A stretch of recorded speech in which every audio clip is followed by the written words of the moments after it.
Well, welcome everybody to the September 2017 meeting for the Google Educators Group of Ohio. This is a monthly meeting where we take a look at everything new in G Suite from the last month. We share Google tips and tricks and answer questions related to using Google tools in school. My name is Eric Curts, and I'm a tech integration specialist here at the Stark Portage Area Computer Consortium, or SPARC for short. We're an information technology center serving schools in Northeast Ohio. However, this meeting is open to anyone in Ohio or outside of Ohio, anybody interested in using Google tools in schools. We are happy to have you here with us today. All of the resources for today's meeting can be found in our Google Doc. It's an editable agenda, which you can locate on our GEG Ohio website. The web address for that, if you haven't gone there yet, is bit.ly/GEG Ohio. Once you get to the website, you just want to scroll down to the monthly meetings section and give a click on that, and then scroll down to find the current month, where you can see a link to the live video feed as well as the Google Doc agenda for this meeting. I'll show you what I mean by that. If you pop over to the GEG site and come on down to monthly meetings, and then head on down from there, you'll see our schedule of all of the tentatively planned meetings for the year. Always good to check this, though. Things change. So dates and times may not always be accurate. So always keep an eye on that as we get closer to those dates. Things may come up and need to be adjusted. But for today, September 29th, you'll see a link to the agenda as well as the live video stream. And that'll get you into that agenda doc. The agenda is editable, so please do feel free to add your own comments, questions, resources, links, and such. The agenda includes several sections. We've got a section in here on upcoming events. There's a section on what's new in G Suite for Education. There's a section on Q&A for questions and answers. And finally, a show and tell section to share neat resources and best practices. So I would absolutely encourage you to add your own links, resources, comments, questions to any or all of those sections in the document. In addition to the shared agenda document, feel free to also leave comments in the live YouTube chat for the meeting. Keeping an eye on that on the side here as well, and appreciate all of the great conversation already YouTube chat. So either location is certainly fine to be plugged in. Now, in the future, rather than just watching the live video, if you'd like to be in the Hangout with me to share a resource or take part in the discussion, I'd love to have you. Just send me an email ahead of time at ericcurts@gmail.com, and I'll be glad to send you an invite to join the Hangout. We'd love to have guests in the Hangout to share resources, ideas, and examples of how you're using Google tools in your school. With that said, let's go ahead and jump on into the agenda and get the meeting started for today. All right, so as we start scrolling down through our agenda, we've gotten past the little welcome there. Howdy, I'm Eric. Next section in here is the important links. I'm just going to point out two quick things to you. First, again, we do have the new GEG Ohio website that we just set up last month at bit.ly/GEG Ohio. There's not a whole lot there just yet, but we do have our schedule of meetings. But we also have a calendar of events around the area. So if you go to the calendar link, that's another way to also get some useful information that goes beyond just our meetings. So this will include conferences and webinars and other upcoming resources for you.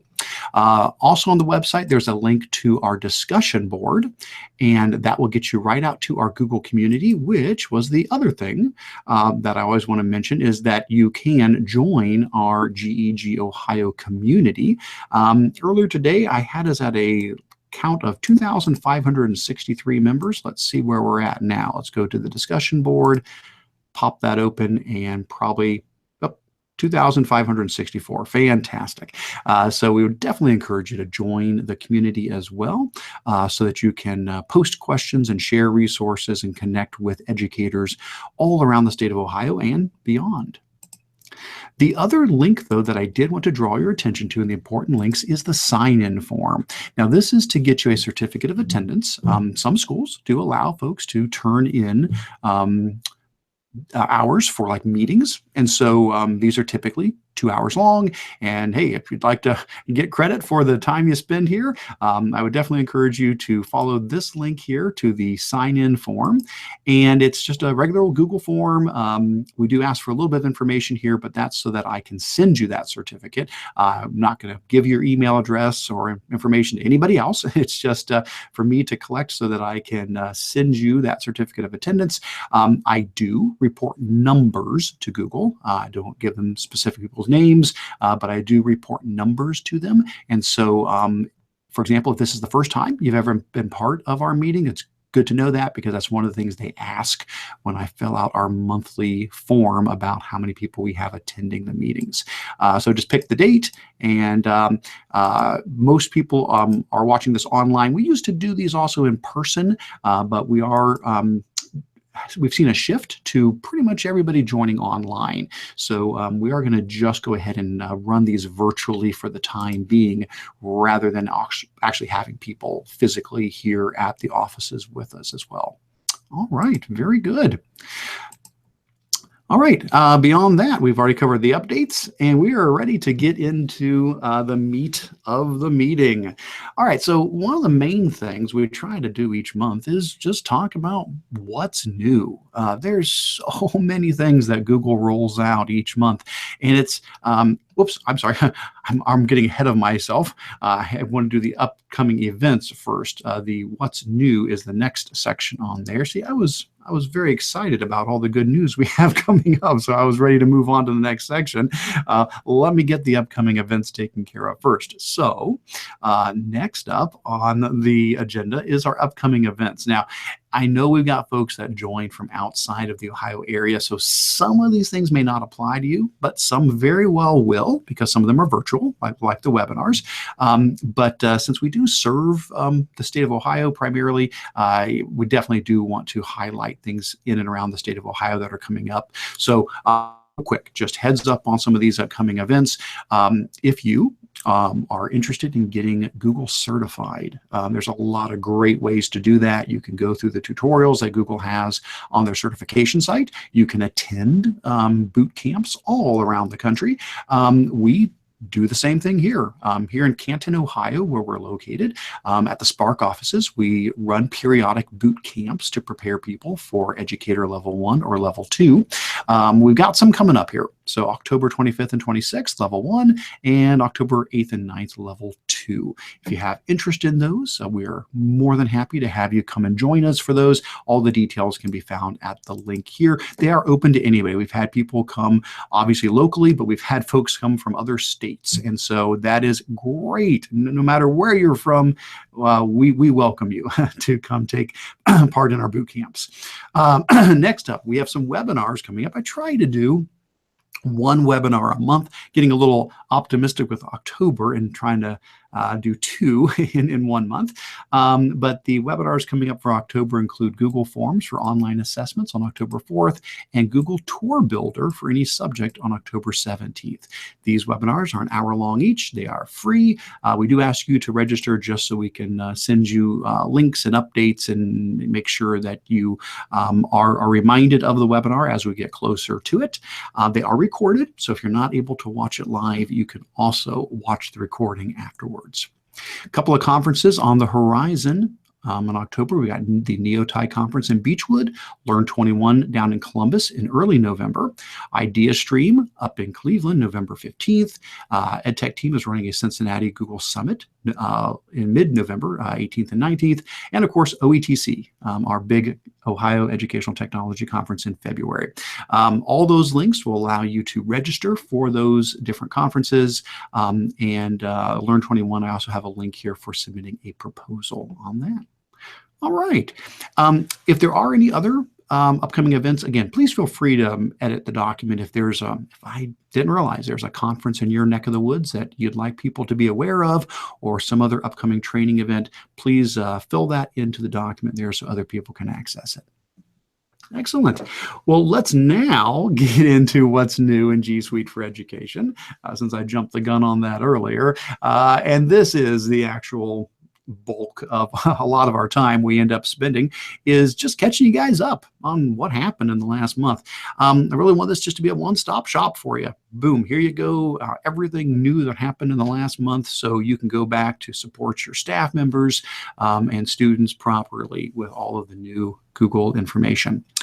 We're not going to click on every single one of these. There's quite a lot of things in here. Some of them I will just mention, but the links are there. If something catches your eye that I did not go into enough detail on, please click the link and follow up on your own to learn more about these items. I will start, though, with the very first bullet point, and this is an interesting thing that was released this last month about Chromebook growth stats. I think we all know Chromebooks are certainly wildly popular in schools, but sometimes we're not sure of hard and fast numbers. And so there were two articles that I came across in this last month that had some actual numbers attached to them. This Time Magazine article, if you're interested in reading that one, there's quite a lot in the article, but the thing that it gets to is it does have a quote from one of the Chromebook project managers who mentions that right now 70 million students are using Chrome OS. And so that was neat to see an actual number attached to the amount of students who are using Chrome OS, which would predominantly be Chromebooks, could also be Chrome boxes and Chrome sticks and things like that. Another thing that came out this last month was a study by Kahoot. Now, I shouldn't say it came out last month. I became aware of it last month. I think this was actually in June, so I apologize that I didn't include it in last month's agenda, but I didn't see it until this month.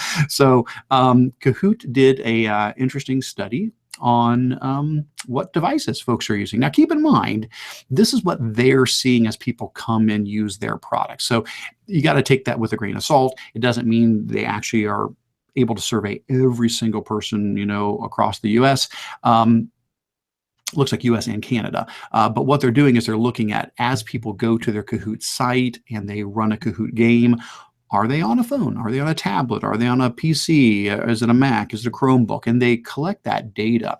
And really what's interesting to see is trends. And so as you look at this particular article, a couple of trends jump out. And one of the big ones is the growth of Chrome OS. So for example, when you look between 2016 and 17 on computers, Chrome OS went up from 52 to 58%. So that is a neat thing to see there as far as the use there. If you go a little bit further down, and it even becomes more evident here, they were taking a look at Q1 of 2015, 2016, and 2017. Green is Chrome OS, and what we're looking at is students on top and teachers on the bottom.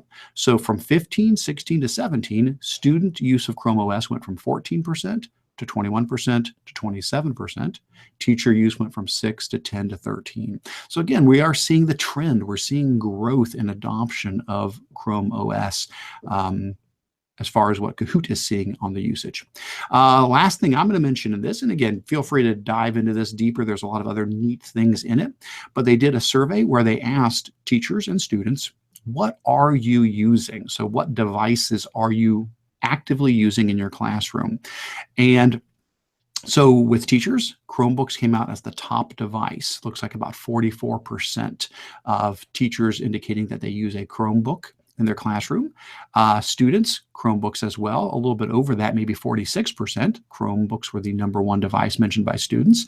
And then they asked the question, what productivity suite are you using? And G Suite for Education was definitely the high point there at about 58% of respondents mentioning that. So for what it's worth, a lot of neat data there that if your school needs to pull some data to talk about Chromebook usage, that is some data that we can reference. All right, let's keep on moving. Next thing up, Google has released a digital citizenship and safety course for educators. Okay, so what this is, a lot of folks are familiar with the certification, what we just talked about it a moment ago, how you can take our boot camps and become a Google certified educator. Well, if you've ever gone through like level 1 training or level 2 training, you know that Google has a great tutorial website where you can go through all these tutorials and can take a test and earn a certificate as level 1 and level 2. Well, they've done something kind of similar now, but for digital citizenship and safety. So if you follow, you see the first link is the blog post, the second link is the actual safety course.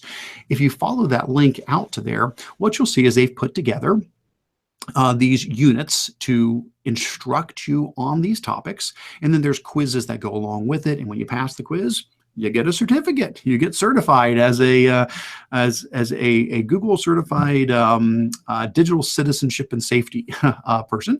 Now these are much shorter than what you see in like level 1 and level 2 training. We're looking at, it looks like maybe 6 or 7, looks like 6 units at about 10 to 13 minutes long each. So you're looking at about an hour and a half commitment to go through this training and to take the quizzes and then get your certificate on digital citizenship and safety. The idea being to help educators provide this sort of content to their students by getting trained yourself. So hey, jump in there, take those lessons and take the quizzes and get yourself certified and bring that knowledge back to your classroom. That'd be fantastic. Next up on here, we'll just mention this. We won't actually go play this one, but Google launched something called Inside Music. They do these really cool Chrome experiments. If you like music, I'd say take some time and play around with it. I sure did. I thought it was a lot of fun. Basically, it takes music and it allows you to kind of go into a virtual environment and break each instrument down separately, turn things on, turn things off. It's a really neat way for kids to explore music and what different instruments bring to a music composition. Next one, I also will not go into any great detail on, other than to say Google is continuing to develop their Daydream VR system with a bunch of neat new virtual interactions to make it easier to move around within the virtual reality system of Daydream. So again, feel free to follow that link if you'd like to get more into that. The next one, again, probably nothing I need to actually click on, just to say, hey, this is awesome. Google has updated their Street View cameras. It's been years, probably since they've made a change to them, and they wanted to get higher res images. And so there's an article here as well as a neat video that goes through and explains what it is they're doing, that they're putting newer high res cameras on all of their cars and devices that they take around. So what that means is better imagery for us. So very soon in the near future, when we go into Google Street View, we're going to see things even crisper and clearer than ever, making it an even more valuable resource for education as our students explore all of these amazing things around the world. And again, if you haven't played with Street View much, maybe I'm speaking to the choir here, maybe you guys all already know this, but it's not just to find directions. I mean, it is great for that. You know, if I'm driving somewhere, I love to use Street View to say, now what's this going to look like when I actually pull up, so I know, where I'm supposed to park. Street View, Google has, and I'll just pull it up real quick. Street View, Google has an entire Street View website where, here we go, where they have collections from all over the world, and guess what, not even all over the world, but actually out in space as well, where they have collected all of their Street View imagery into these different themed collections. And it's a fantastic place for students to explore and for you to use for teaching in your classroom. Really immerses you in a 360-degree virtual environment. It's kind of like you're there. And again, those pictures are just going to get better. All right, next up. Now this one I was hoping to demonstrate for you today. I don't think I'm going to be able to demonstrate it because it looks like we're still in the middle of the rollout of this. But I did at least want to take a couple of minutes to explain what Drive file stream is about, because it got a bunch of people really confused this last month. We had a lot of people panicking because of what they had heard and I think misunderstood. So I'm going to go ahead and open up the link to the website. Again, I'm not going to be able to demonstrate this to you. Again, they said September 26th it was supposed to be rolling out. It's still not quite working for me yet. So maybe next month we can revisit it. Here's the idea. Okay, so Drive File Stream is a downloadable program. Almost everything in Google is web-based. This is not. Now, it works with the cloud, but Drive File Stream is a program you're going to download on your computer, okay? So like if I go to Google Drive, pull up Google Drive here, and if I go into the top right-hand corner where your gear is in Google Drive, and I click on that little gear, I have an option to download Drive File Stream for Windows.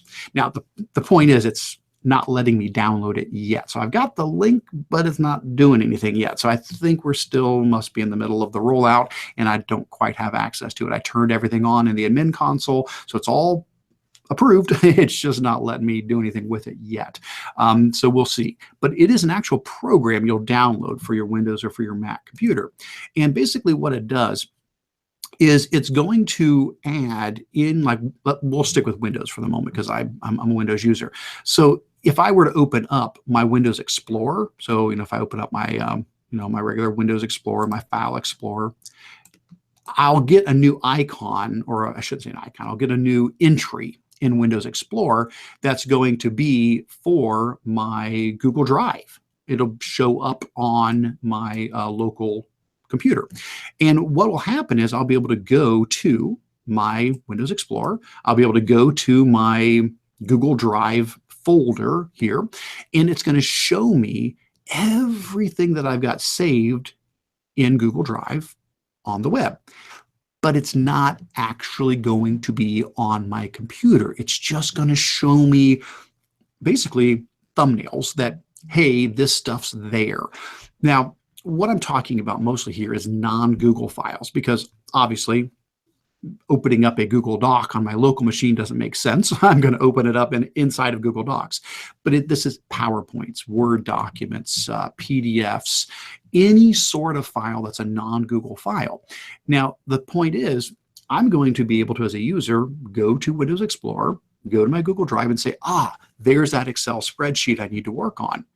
And I'll be able to double click on it, and it's going to open it live from the cloud down to my computer, opening it up inside of Microsoft Excel so I can work on it locally on my computer, hit save, and whoosh, it'll sync it right back up to the cloud. It's not, though, actually saving the file on my computer. It's just giving it to me as needed when I actually need to edit it. Now, there's a lot of benefits to this. One is just probably more for businesses, but I guess it'd be true for schools too. It's just the idea of security. Businesses don't want company files on people's personal devices. They really don't want you going home and having a copy of all of the internal, documents of your business or your school sitting on your home computer's hard drive. Well, this way they're not really there. They only open up when you go to double click on them, and it's only a live connection for that time, and boom, it puts it right back up in the cloud afterwards. Also saves a lot of space, of course, on your local hard drive as well. So that's what Drive File Stream is, okay? Here's what it's not, okay? This is what confused people. So, and I'm glad this change got made, but it really confused a lot of folks. So Google has a different tool. It's called Backup and Sync. Backup and Sync is more for a personal Google user, where Drive File Stream is more of a enterprise user, so schools and businesses and things like that. Backup and Sync does a lot of the same things, but it's more of a push rather than a pull. You basically, you download it as well, you install it on your local computer, and you say, hey, I want to take everything I drop in this folder and I want to sync it up to my drive, and everything from my drive I want to sync down to my computer. Now, it actually saves files on your computer, okay? Now, there's some settings you can go in to say, once you sync it, go ahead and delete it locally. But by default, it's going to save it both places. So here's what the confusion was. This program called Backup and Sync, awesome program. This is the new name for a program that used to be called, get this, Google Drive for Mac and PC. That was the name of it. Now, again, this is not a new program. Google Drive for Mac and PC has been around for years and years and years and years. But I think it was a terribly named program because they called it Google Drive. I mean, that was the actual name of the program. It wasn't Google Drive on the web. It was Google Drive, the program on your Mac or PC. Well, it confused people all the time. If you try to explain why is that Google Drive and why is that Google Drive? And so they renamed it as Backup and Sync, which is good. I'm glad they did. I mean, that's a much better name so we're not confusing things. Here's the problem. Because Backup and Sync is now the new version of that program, they're discontinuing Google Drive, the old Sync program. But all people heard was in October, or when did they say? What's the, oh, here it is. As of December 11th, Google Drive will no longer be supported. That's all people heard. And panic ensued in the streets as people said, Google is discontinuing Drive. What am I going to do with all my files? No, no, no, no, no. Not at all. Not even remotely. They are just getting rid of the old version of the Sync program that was called Google Drive, which is now called Backup and Sync, which you can use for personal files. But if you're a school, you might want to be using Drive File Stream. And technically, you can use both. You're totally allowed to use both at the same time. It's not a problem, but probably you'll choose one versus the other. Okay, so again, I know that's kind of academic. I'm sure that's not the most exciting thing we could have talked about there, but there was enough confusion about it. I just wanted to take a few minutes and make sure we cleared that up so nobody spreads rumors that aren't accurate there. So, and hopefully in the future we can take a closer look at that. And see what that looks like. Looking at the chat over here, Scott says, do we have to get rid of Google Drive for Mac and replace it with Backup and Sync? Or will it change automatically? Scott, I don't know. They just said it's going to discontinue. I think you still have to install the new version. I don't believe they're going to force it on you unless somebody saw something different in that article. And by the way, their help details are really, really nice here. If you guys scroll down further and go into the Help Center on these, and they've got some great FAQs that really explain exactly what all's happening here. But yeah, they're saying support is going to end for the old Google Drive for Mac and PC on December 11th, and it will stop working entirely on March 12th. So I think you're going to have to actually go to Drive and well, actually not there because that's for Drive File Stream. Oh, try to see if they've got a link to download the new one or not in here. Doesn't look like it. So you're probably going to have to go to the website and get it from the website. But yeah, Backup and Sync, if you follow that link, that'll take you out to Backup and Sync. And there it is. There's the download now button there for Backup and Sync. All right. Good stuff. All right, let's keep on going down the list. All right, and again, stop me if I miss something, guys. Again, I'm doing my best to keep my eyes looking a couple different directions here. So if I miss a comment or if you guys put something in the doc and I don't see it, definitely grab my attention. Maybe throw a comment on the side here or something like that, so that I feel free to interrupt me by typing right in the doc so I don't miss that. All right, next up, we won't really do much with this other than just be aware. Chromebooks will soon let you record a video with your webcam and use it as an animated avatar. Right now, when your students or anybody logs into a Chromebook, you're allowed to pick an avatar. That's normal. You can, take a picture with your webcam. You can, choose a little, pre-provided image that you want to use for your avatar. Turns out that some folks have come across some upcoming releases. I don't know when we're going to be seeing this, but just giving you a heads up before it does roll out, that Google's going to use their motion stills technology, which is actually a really neat Android app. They're going to use the technology from that to allow folks to, when you log into your Chromebook, if you want, to change your profile picture by firing up your webcam and recording a 1 second. It's not going to be long. It's a 1 second video, and it will turn it into a GIF. And what it will do is it will play that at double speed. It'll play it forward and backward, and then it'll just loop it. And that will become your your avatar or your profile picture for the Chromebook. So just be aware, you might start seeing, instead of happy little still images there, you might start seeing moving images as students can record themselves to create their own custom avatars. I'm sure that'll be something that can be turned on and off inside the admin console, but just a heads up. All right, now this next one we probably do want to spend a little bit of time on. Google Sites constantly getting new updates as we're moving from the classic Google Sites to the new Google Sites. Google's promised a lot more features to come out still throughout this year so that Google Sites, the new version, will match the abilities and the capabilities of the old version of classic sites. The most recent thing that got added was the ability to do what's called iframes. Now, here's the idea. Let me go ahead and let me pull up sites here. Sorry, I should have had this one queued up ahead of time. I've got a bunch of things queued up on the side. Didn't have that one queued up here. We'll queue this up real fast. Here's the idea. So if I go to Google Sites, this is just a test demo site that I play around with here. If I were to come in here and add a new page, another test page, got all these test pages. We'll just create a new test page here. Let me see if I can zoom out just a little bit on that. There we go. It's a little bit better.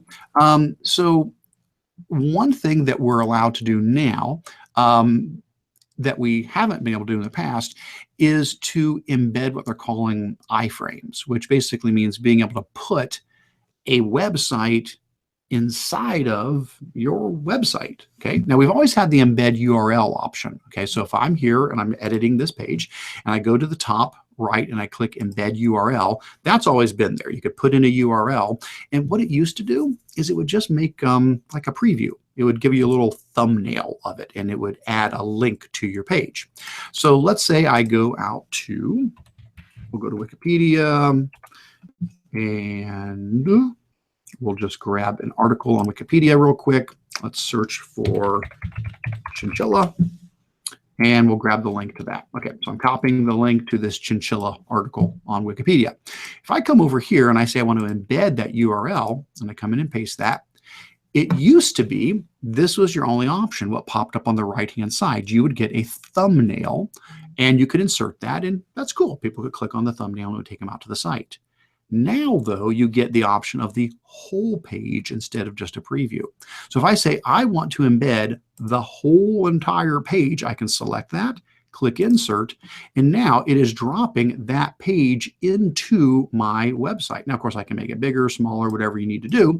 But if I come here and I go preview this now, you'll see that it's not a snapshot. It's not a picture of the page. It is actually the live Wikipedia page embedded inside of my page. All right. Now, couple of things to be aware of. Obviously, you can only do this if the web page allows that. So people who create websites can turn on and off the ability to embed their site in other sites. So if the website does not allow it to be embedded, they can prevent you from doing that. But something like Wikipedia, a lot of different websites do allow that. Now, as cool as that is, here's where the really nerdy part came in. So again, just fair warning, this is the deep end of the pool. So we want to put our geek floaties on if you want to venture into the deep end of the pool here.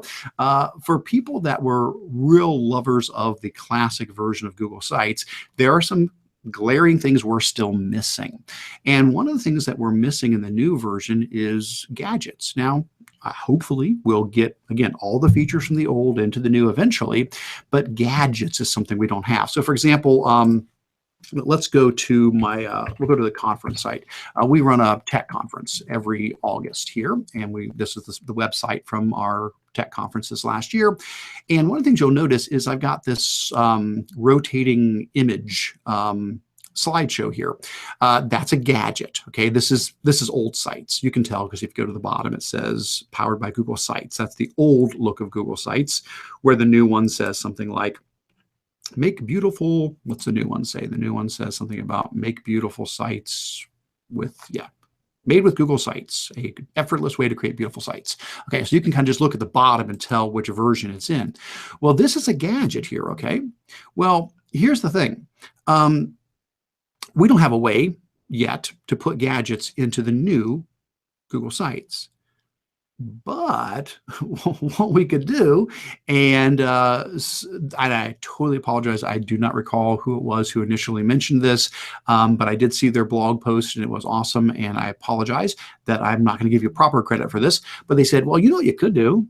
You could take the old version of Google Sites, you could put a gadget in there, and then you could embed the old Google Sites page inside your new Google site, and it would be in there. And they're exactly right. You could do that.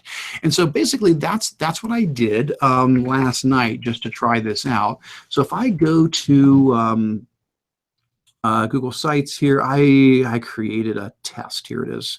So here's this test I created. So here is, I created a test site where I did the exact same embed. So this is the same gadget. It's the same gadget that's on our conference page. I just put it on this. Now, what I did was I stripped everything off of this page I could, because remember, it's going to embed the whole page inside of the other site. So if you've got all kinds of other stuff going on here, it's going to show up. So, I mean, I went in and I said, hey, let's edit the site layout, and I turned everything off. I turned off the header and the sidebar and everything, just cleaned out everything I possibly could on the page. So this is all that's left there. And then what I did was I took that link. So I'll come in here and I'll copy that link. And let's we'll just use the same page. That's fine. We'll just get rid of this embed. And instead we'll embed that page in, and we'll say I want the whole page, and we'll insert it. And basically what it's doing is it's going to drop inside of my new Google Sites a live embed of my old Google Sites. And if I go ahead and publish this so that it's actually live, let's actually publish it. And let me, let's view the published site. And I'm logged in as me, so it's going to look a little funny. Let me go ahead and let me open this in an incognito window. It'll look accurate then, because it won't be me logged in. And so now here you go. Here's our test 3. And below there is the embedded gadget from the other site. So I'm not really embedding the gadget. I'm putting the gadget in the old site, and I'm putting the old site in the new site. So it's kind of like a turducken. It's a turkey and a duck and a chicken. It's a gadget in an old site and a new site. So there you go. Now, it's not perfect. You still get this silly footer at the bottom. I haven't figured out a way to get rid of that. So it still has that at the bottom, but hey, it's something. So something to consider if you would like to. Oh, I'm keeping an eye on the chat, and somebody said, where do you enable the option for embedding? Yes, okay. I will show that to you right now. Thanks for asking that.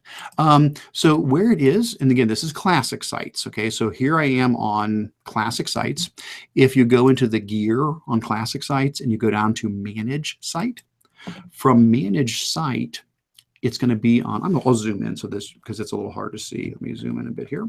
It's going to be on your main settings page. There's all kinds of settings over here, but just on your general settings page. So again, I went to the gear and I went down to manage site.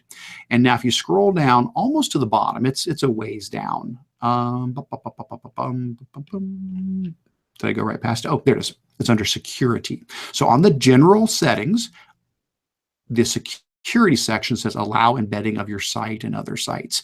You have to check that if you want it to be embedded in the other site. So, and that's not a new feature. That's been around for a long time. Like, for example, I'll create courses, like online courses. I'll create them in Google Sites, and then I'll embed them inside of an LMS. I'll put them inside of Schoology, or I'll put them inside of Buzz, or Canvas or something. And so I've always had to go in and check this box to allow the site content to then be embedded inside of like an LMS.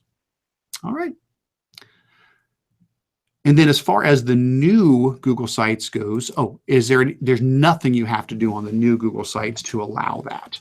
So as long as you've got the new Google Sites, the embed option here, it's just a link. it's just a pop up here and you paste in the link of the thing you want to embed. As far as embedding the new Google Sites into something else, there are no settings for that yet. I've never tried that. I've never tried to put a new Google site into something else. So that would be fun to poke a stick at some point. All right. Well, hopefully that explained all of that for you guys. And we're going to come out of the deep end of the pool now. So if that did not apply to you or appeal to you, I apologize. We'll head back over to less geeky sites, classic sites things. All right. Cool stuff. All right. What's up next? Hey, here's a cool one. Google Search now lists whether you can borrow ebooks from your local library.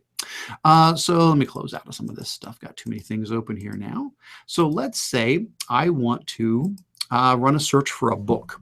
I just recently read the book Being Mortal by Atal Gawande. And if I run a search for Being Mortal book, usually it helps to throw the word book in with it. I haven't always seen it trigger properly if you just put the name of the book. But if you say actually like Being Mortal book and you actually put that in there, it usually works better. So if I run a search for the book Being Mortal, what you'll notice is over here on the side, I get this pop-up info tab about the book. And it's a great book. Just finished it. And actually, the way I got it was from my library. I got it as a digital audiobook. But here's the thing. If you come over here to the side, you'll get all the normal information about it. Hey, get it at Barnes & Nobles, get it wherever. But scroll down a little further, say borrow ebook. Say libraries near you. Portage County, Akron Summit, Ohio Digital Library, Stark County Digital Library. I can see if this book is available. If it's showing up here, that means they have it. It may not be ready to be checked out, but they actually have it in their catalog. And so you can now see if you can go out and borrow that as an ebook. I actually got it as an audiobook and just finished listening to that particular book. So I thought that was a neat way to encourage people to take advantage of digital books. Fantastic. Right.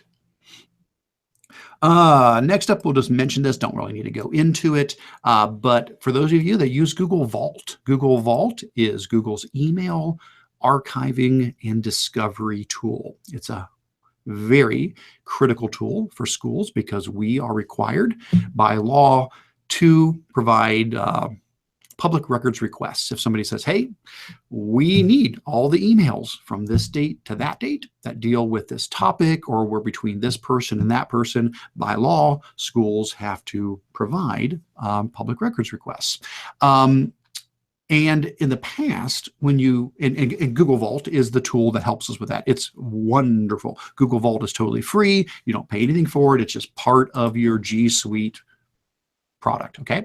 And what Google Vault does is, as long as you've turned it on, as long as you've got it turned on, it will archive all your email forever if you want it to. And you can run a search and you can export those emails that the lawyer has requested so that you can, provide those.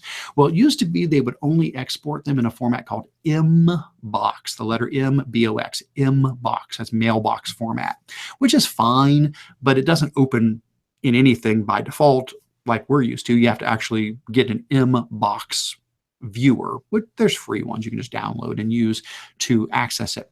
Well, a more common format would be Outlook's format, the PST format. And we're happy to find out that now you can do that. So if you have to do a records request and you run the search and you collect the emails, when you go to spit them out, you can spit them out in PST format now as well, which may be easier for people to process if they're not as familiar with the MBOX option.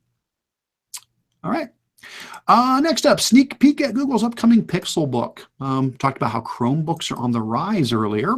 Well, this is one that may not make it into a lot of schools. The price tag might just be a bit much, but Google has always had their Pixel line of Chromebooks that kind of push the boundaries, and that's good. They're basically saying, listen, we're not expecting everybody to buy these. That's not the idea. We're just trying to show you, here's what a Chromebook could be. And things that happen in the Pixel today might become common in much cheaper Chromebooks a couple years from now. They're kind of trying to push things and say, hey, look, this is what we could develop.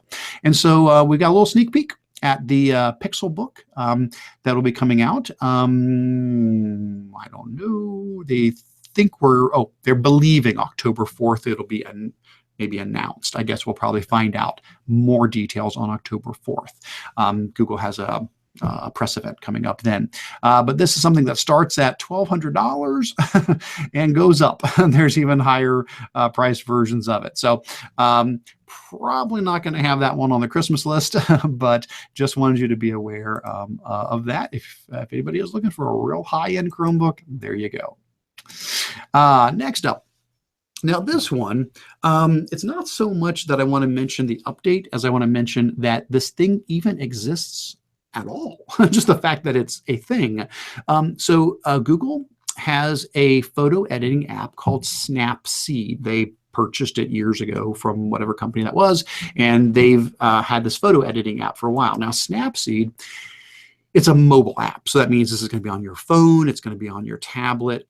But it also means it can run on the more modern Chromebooks. Because remember, newer Chromebooks can run Android apps.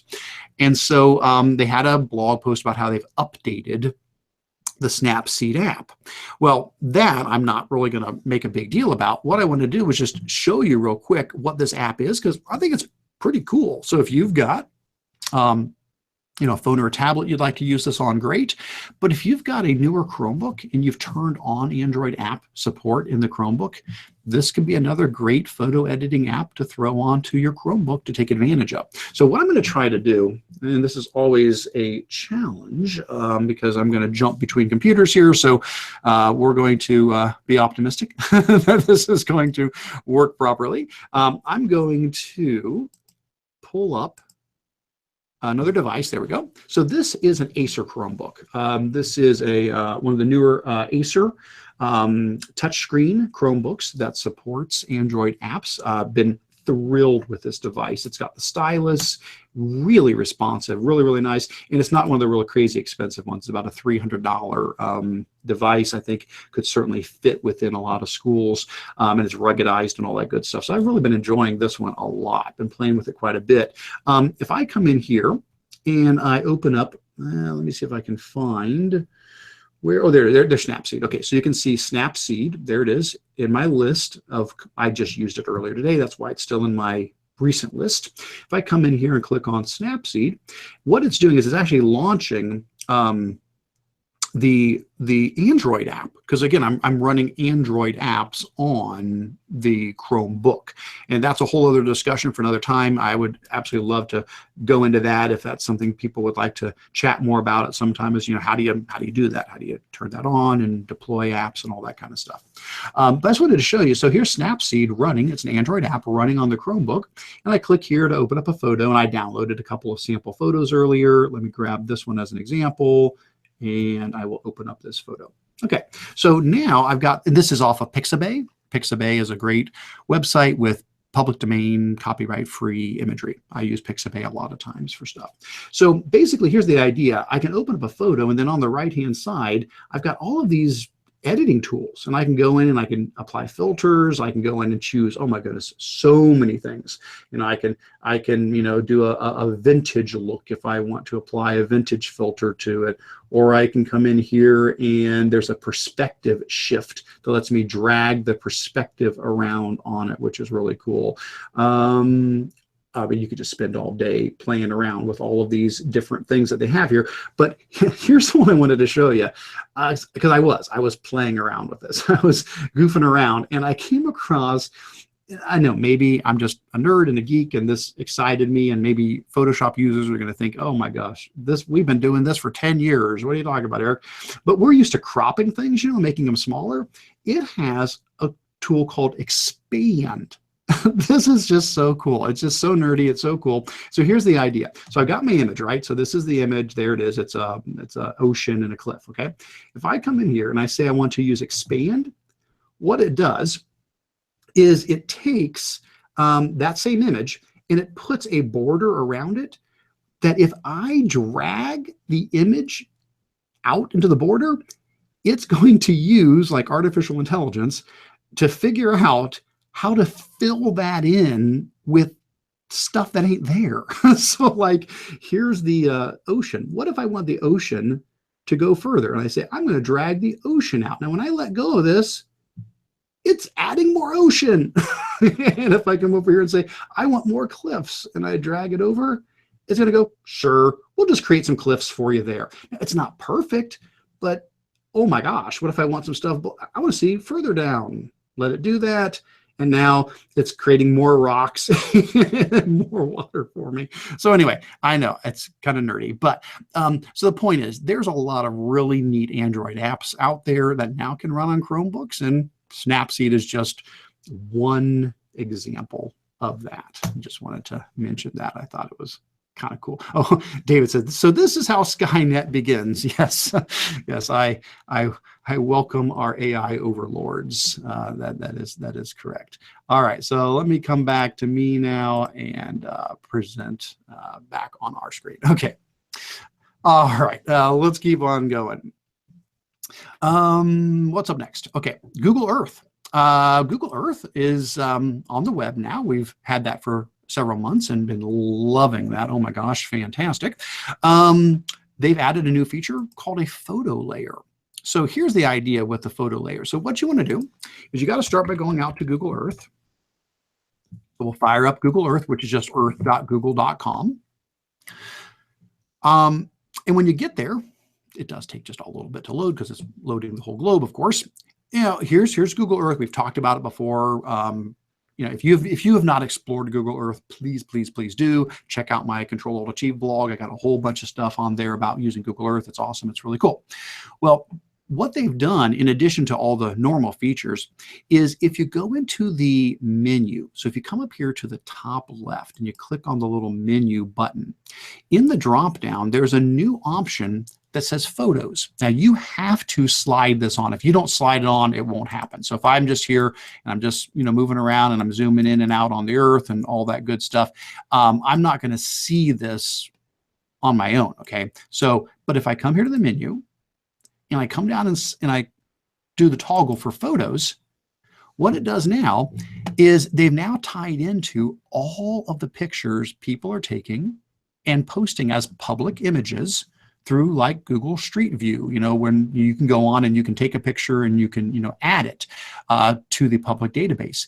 And so if I start zooming in here, it'll start filling these in. I mean, there's like millions of pictures.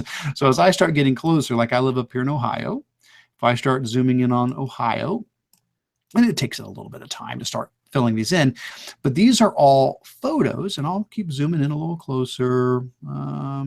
I'm up in this area over here. Oh, here we go, Akron. There we go, Akron, Canton. So the point is, as I start zooming in, all these little photos start appearing on here. And if I go in and click on any of these, it'll pop open that picture. So up in Cuyahoga Falls above us, oh my gosh, there are so many gorgeous hiking trails and stuff up there. It is really, really awesome. So, but the point is, the closer you zoom in, the more you're going to see. You're just going to keep getting more and more and more images popping up on here all around. There's another one of those gorgeous pictures. So the point is now, if you turn this on while you have it on, it's going to bring another whole layer of experience for kids. As if you go visit any place in the world, in addition to zooming in on it just in the regular Google Earth and exploring it that way, you can now also click on photos of these locations as well. Now, you'll probably want to turn that off when you're not using it, just otherwise it's just going to have a million little buttons all over the place, and you can just toggle it back off when you're not using it. All right. Very good. I saw a question saying, how can I use Google Earth Web in English? It is predetermined in Spanish. I do not know. That's a good question. I don't know if that is a setting in there. Maybe worth taking a look if somebody wants to poke around in those settings in Google Earth. I don't know where it would be pulling that from. I do know that there is a settings area. Again, I do not have the answer, so I am not sure what that will be. I know if you go to the menu, there is a settings area down here at the bottom, but I don't know that it, oh, here we go, region. We have determined your region as US, huh? So it's figuring out what region you're in. And I don't know if that's something you can override. So I'm sorry, I don't know the answer to that, but maybe somebody else can dig into that. All right, we got a lot more to look at. Oh my gosh, let's keep going. Next one, again, we're not actually opening up all of these, but just heads up. Administrators, if you are managing a Google Apps domain, you'll like this one. When you need to run a search for, Gmail, say there's a problem. Hey, somebody sent me an email and I never got it. Or I sent an email, did it get opened? What happened to that message? Is it coming through okay? It used to be that we could simply go into the admin console and we could run a search in the email audit log, and it would basically tell you this message was delivered. And that was really useful, because I could go in and say, guys, I checked, it said it's in their inbox. I mean, well, whatever, it got delivered. It made it to them. Or I could say, it bounced. It never made it to them. Now, though, we've got a lot more info. Now, when you run that email search, it won't just say that it made it to them. It'll actually say where it's at. It'll say location, trash, or whatever, label, project version 1, state, unopened and marked as read. It'll actually tell you exactly what happened to the message. So if you're trying to diagnose a problem and you're trying to help somebody who's having issues with why isn't that email getting where it needs to get to, you've got a lot more as an administrator now to help you with that. So that's pretty slick. Google Keep gets some more colors. So if we pull up Google Keep and you create a new note, you now are no longer limited to just a handful of colors. When you create a note and you go into the paint palette, you have additional colors. We picked up like purple, or I don't remember which ones we picked up, pink and purple and brown and other things like that. So we've got a few additional colors so you can have much more colorful notes in Keep. That's awesome. Google Arts and Culture added West Side Story collection. If that is something that you cover in your language arts courses, definitely grab the wonderful resources they put into their West Side Story collection. Google Sites adds a search feature. I probably should have just had that up earlier when we were doing this. Well, actually, I can show you here. Yeah. So Google Sites, our new GEG Ohio site, is done in Google Sites. Just heads up, there's a magnifying glass in the top right-hand corner of Sites now. So you can click there and you can run a search on your site. So that was something else that had been missing from Google Sites that has been added now. Oh, back to Google Earth. We were just there and now we're going to head right back. Okay, so Google Tour Builder. You've heard me probably go on and on about it. Love it to death. I'm actually doing a webinar on it later this month. That's one of them that's coming up. So October 17th, if this excites you and you want to learn more about it, watch it live or register and catch the recorded one later, whatever works for you. But Google Tour Builder, that's the program that allows you to create tours where you add locations, and for each location you can add links and text and images and icons, and then you can play the tour. You can go through the tour and visit each of the locations. Well, it used to be with Tour Builder that after you built the tour, you could play it in Tour Builder, or you could send it to Google Earth, but you had to jump through some hoops. You had to basically go to Tour Builder, and here, I'll just pull up Tour Builder because otherwise it's not going to make any sense if I don't do this. I'm going to bring a different one over though, because I've actually got something created on this one. So Tour Builder, so here's Tour Builder. You sign into Tour Builder and go to my tours, and I will open up my Small as an Elephant tour. Okay, so this is Tour Builder, and again, you add locations. It's still loading. You can do it, Tour Builder.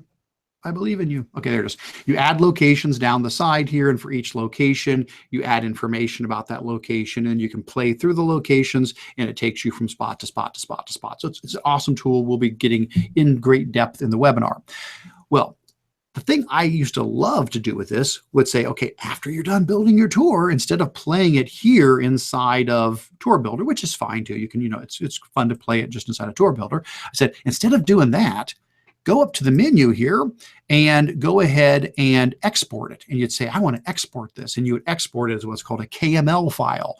But then you'd take that KML file and you'd go over to Google Earth and you would make sure in Google Earth that your settings allow KML files to be imported. So you'd turn that setting on and then you would import the KML file and it would pull that tour into Google Earth. Okay, it's not a ton of steps, but it's still, yeah, I mean, you could see a lot of spots where somebody could get off track there, or a young child may be like, what am I doing? How do I get this to happen? So now here's the beauty of it. You don't have to do that anymore. All you have to do now is, and if you guys want to try this out, actually, here's the best thing to do. If you want to try this out, scroll down in the agenda. I should have put it up here, but scroll down in the agenda to show and tell and open up the article there we go. Open up this one, Launch Tour Builder Tours with Google Earth with one click. If you actually want to try it out, you can use one of my tours and actually just take it for a spin right now and see how it works. Sorry, I should have put this link up there higher, but if you're here in the show and tell section and you go down to Launch Tour Builder Tours in Google Earth, I should probably just actually copy that up and put it next to the other one in case anybody comes around this later and needs help with it. Let me add this in. I'll actually put it right here. There we go. Okay. So the first link here will also work now as well. That'll take you out to my blog where I explain how all this works. But here's the thing. If you want to try it out, scroll down until you get to the spot where it says sample tour, and you'll see it says, hey, try out my sample tour. And if you give a click on my sample tour, it will open for you in Tour Builder the Small as an Elephant tour that we were just looking at. It's a great young adult novel book. It's really awesome. And so you can open that up. Again, I simply went to the resource link.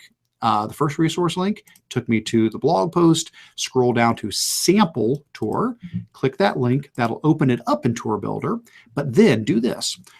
This is the new thing. This is the cool thing. Go up to the menu option in the top right and choose Open in Earth.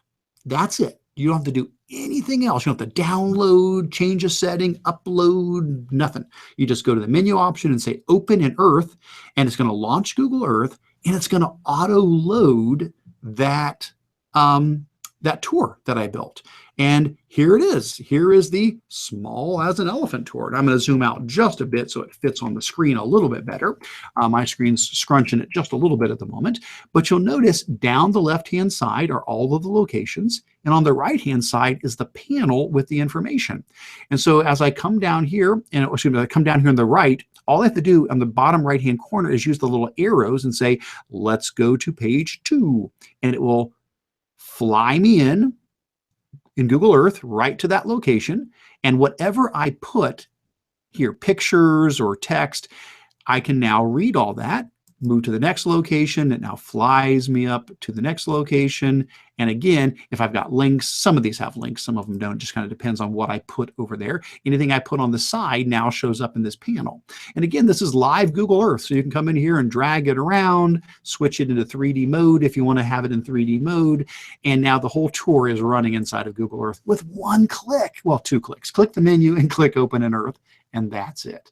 So I'm excited about that. I thought that what a great way to be able to do this so much quicker and so much easier than we've done that in the past. All right, and I'm going to close out of a few extra windows now that I don't need those open. All right, neat stuff. All right, next up. We're almost at the bottom of our updates. Google Classroom can now import grades directly from Google Form quizzes. We've been hoping for this for a long time. I cannot tell you how many trainings I've done where we talk about Google Classroom and we talk about sending out a quiz through Classroom as a link, and people always say, hey, Eric, can we import the scores in? I'm like, not yet, hopefully someday. Well, that day has come. So let's try that. So here, let me pull over one of my classes. So here's a class just from an old training. I'm just using a demo class from an old training. If I come here to Google Classroom and I say, hey, I'm going to add a quiz to the Google Classroom, and I've already got the quiz created. It's over here. Here's the quiz. It's just a sample quiz, nothing fancy, just sample quiz. All right. In the past, what we would have told people to do is go to the plus button, and I would have told them in the past not to make an assignment. I would have said, well, guys, all you're really doing is giving them the link. So just click, make an announcement, put the link in there and say, hey, kids, here's the link to your quiz. Not now. Now you actually would make it an assignment because it's going to talk back. It's going to actually submit something. The grade will come back to Classroom. So if I go to the plus and I say, let's create an assignment, and I just say sample quiz. And what I do is we're not going to add it as a link. We're going to go down to our drive icon because we're going to grab the form. We're going to grab this quiz from my drive and throw it into the assignment. So I come down here to my drive icon, and it's probably under my recent because I just did it a few minutes ago here. So there, nope, there it is. Sample quiz, import example. There it is. So I'm going to grab that quiz, and I'm going to go ahead and scroll down just a bit to show you. This will pop up now. This was not there before. Now, when you create an assignment, when you go to your drive and you add a quiz, you now get this thing that says, hey, Classroom can import grades for assignments. And there's a little toggle button. Say, no, I don't want it to import it, or yes, I do want it to import it. And that's it. Go ahead and assign this quiz. So we're assigning the quiz, which means I probably need to take the quiz. So I did that for the rubric tools class. Okay, so let me, I'm going to have to now pull this up on my other device here. I know, don't you love it when I jump between different things here? Let me try it here. Okay, so let's pop over to the other one. Yay, there we go. Okay, so now here I am as the student, and as a student I go, okay, Mr. Kurtz gave me a sample quiz. Let me take my quiz.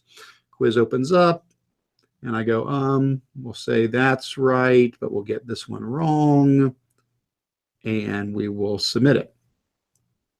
All right, so notice that it says this has been submitted. It says response submitted and assignment marked as done. It goes ahead and shows it that the student has completed. And they can still check their score as normal. That's totally normal, nothing new there. They can go in and check their score and say, oh, shoot, I got one right and got the other one wrong. Okay, well, now let's go back over to my regular class here.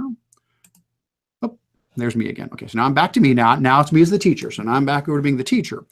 So as the teacher now, I can come in and say, oh, somebody's done. I can click on that, and I can see that test user 1 has completed this. You now have a new button up here that says import grades. Come up and click import grades. It says, are you sure? I go, yes, I do want to do that.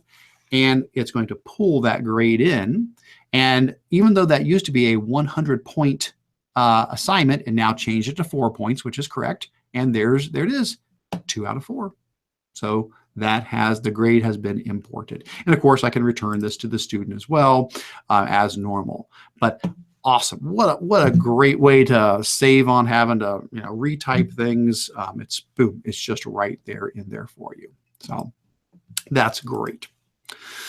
All right. It looks like we had a couple of things popping up on the side over here I don't want to miss. Oh, yeah, Jeremy, thank you for the note there. You are right on the money. That's exactly what we were just talking about there, that you do need to make sure that when you are adding the assignment that you add it from your drive so that option's available. And Anthony, oh, my best buddy Anthony is with us digitally here today. Anthony has added neat site to generate very interesting infrastructure Google Earth overlay maps, overpass-turbo.eu. Thank you for sharing that, Anthony. I am absolutely going to have to investigate that. I love mapping tools. Certainly not as much as Anthony. He is the map master. When he was in the room next to me, his walls were covered in the most awesome maps. And I've always learned so many mapping sources from Anthony. So thank you again for sharing another one. That is awesome. That is so cool. I will have to explore that. All right, cool. Let's keep on heading down. And again, if I'm missing anything, let me know if there's something I don't see here, guys, so that I don't want to miss over something somebody's mentioned. Well, this next one just came out 2 days ago. So this is brand new. We just got this update. Google Slides got a bunch of updates, a whole mess of updates. So let's take a quick look at them. Again, we will not spend a whole lot of time on them, but enough to at least help you understand, I see what's going on here. So I've got, let me grab a slideshow and drag it over here and add it to our list. There we go. So this is just a copy of one of my recent webinars. And what we want to do is talk about the new slide features that are in there. So a couple of new things that just got rolled out. One is Keep integration. Now we've always had Keep, well, not always, but for quite a while, we've had Keep integration for Docs. So in Docs, you go up to Tools and you go down to Keep Notepad, and boom, it opens up your Google Keep Notepad, and then you can drag things over from the Keep Notepad into your document. So that's not new. We've had that for a while, and that's awesome. The point is you now have it in Slides. So if I go to Google Slides and I go to Tools and I go to Keep Notepad, there it is. Anything that I put in my Keep Notepad is now available. So if I wanted to grab a picture and drag it over into my slide, I could do that. Or if I had, some drawing I had done, or if I have text, I can pull the text in. It'll even realize titles, and it'll put them up in the title area, and it'll bullet things. Really slick. So Keep is now integrated into Google Slides. What else was new? Another cool new thing was the ability to do what's called linked slides. Okay, so here's the idea. Let's say I've got this slideshow here, okay? And then I'll drag another one over, and here's another slideshow. See if I can break this yet. Okay, so here's one slideshow, and here's a new one I'm making. So say, hey, I'm going to create this new slideshow that I'm working on for another webinar or something like that. Well, sometimes you've got slides that are pretty common, like this one, my presenter slide. I use this slide like all the time. It's basically, hey, it's me, my website, my Twitter, blah, blah, blah. Okay. I recreate this basically every time. Well, I copy paste, but I remake this slide every time I make a new slideshow. Well, here's the thing. What if something changes? What if, we get, well, hey, look at that. Like this is no longer the best link. GEG Ohio, we have a new address, bit.ly/GEG Ohio. So every slideshow I've ever made, though, has the wrong address on it. Well, not the wrong, but it's got an old address on it. Well, here's the neat new thing. From here on out, if you want, you can have a slideshow that serves sort of as like your master. You could say, you know what?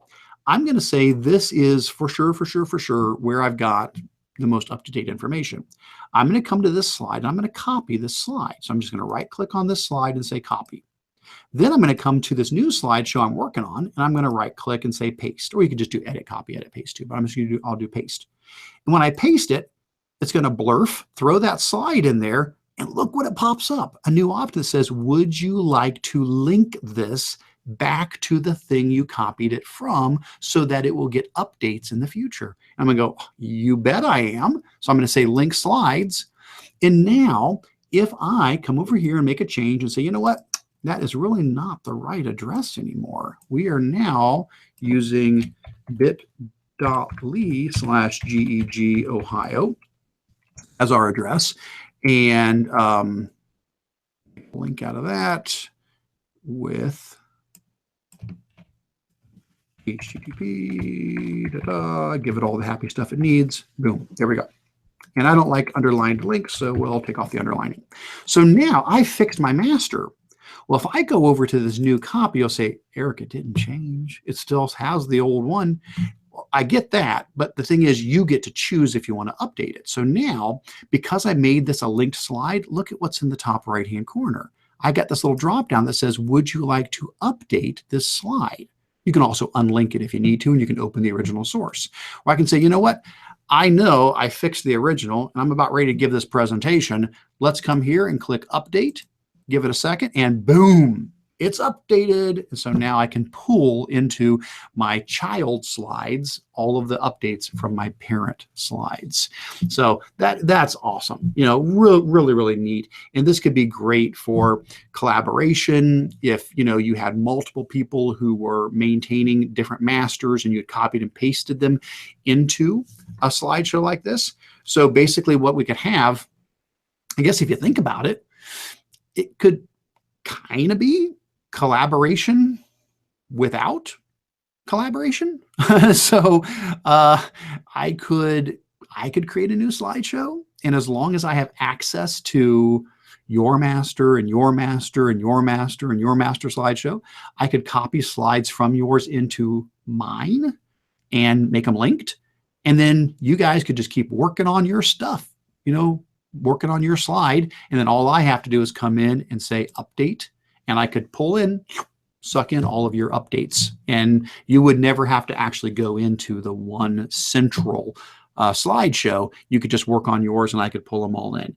So this is going to be neat to see. Got to scratch your heads about it and say, how can we get creative with it? And that's the beauty of it. Every time a new tool comes out, everybody's gears start spinning, going, okay, how do we turn it on its head and do something Google never even expected us to do with it to improve teaching and learning? So I'm excited to see what might come from that. All right, let's see what else is new. The next one's not real big, but the option to skip certain slides in a presentation. If I'm giving a presentation and I know that for this particular group, I don't need a couple of slides in there, instead of having to present and say, now, ignore the following slide as I try to move past it very quickly. Instead, I can come in here and click on a slide. And if I go up to, I'm going to forget where it's at here now. Oh, there it is, under slide. Sorry about that. Under slide and skip slide. Now, maybe in the right click menu too. Yes, it's also in the right click menu. Either way, it's fine. If I say skip slide, it gets a little eyeball with a line through it now. So if I run this slideshow, it will skip over that slide and not even include it in the presentation when it gets run. And then I can always go back later and unskip it, and now it's available again. So pretty slick, like it. What else do we have?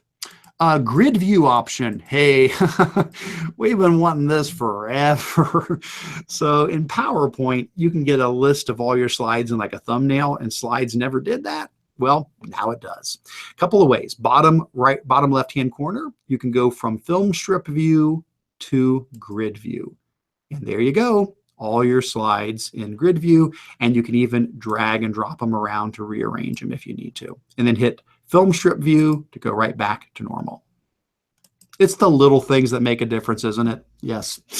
Now this next one, I am really excited about. This one, I think, flew under the radar with everything else that got mentioned, but it is slick. Slides now has the option to insert what are called diagrams. This is something new, okay? It's called diagrams. So if I come here to my slide, and actually, I'll use one with more breathing room. Let's go with one that has some white space here. We'll use this one because we have a little bit more breathing room on this one. If I go up to insert, there is now an option called diagram. If you choose that, what it does is it opens up this panel over here on the side where it has hierarchy, timeline, process, relationship, and cycle.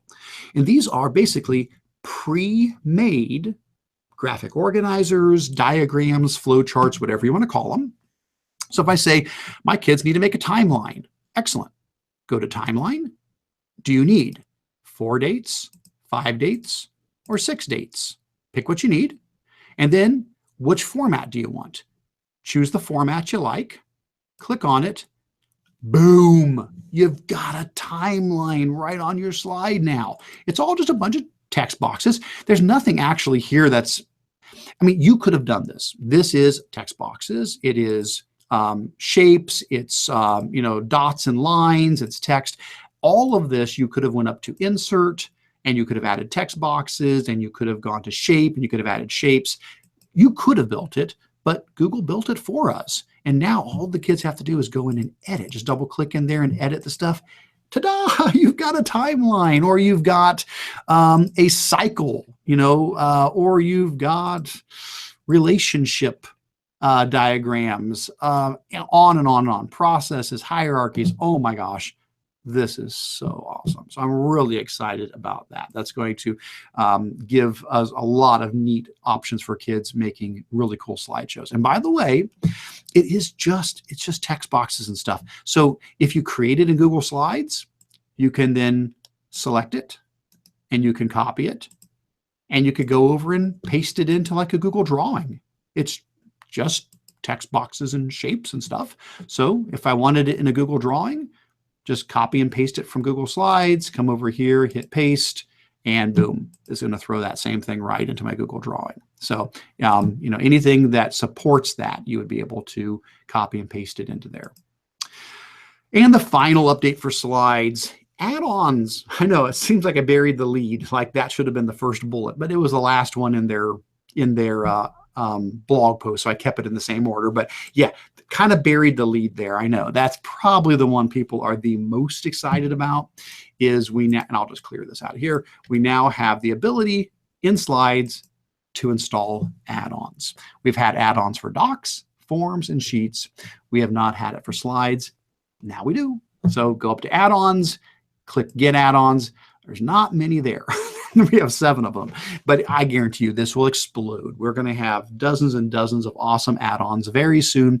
At the moment, I would say something like probably Pear Deck's add-on and Unsplash. I would probably definitely ask people to dig into those if you're saying, where do I begin?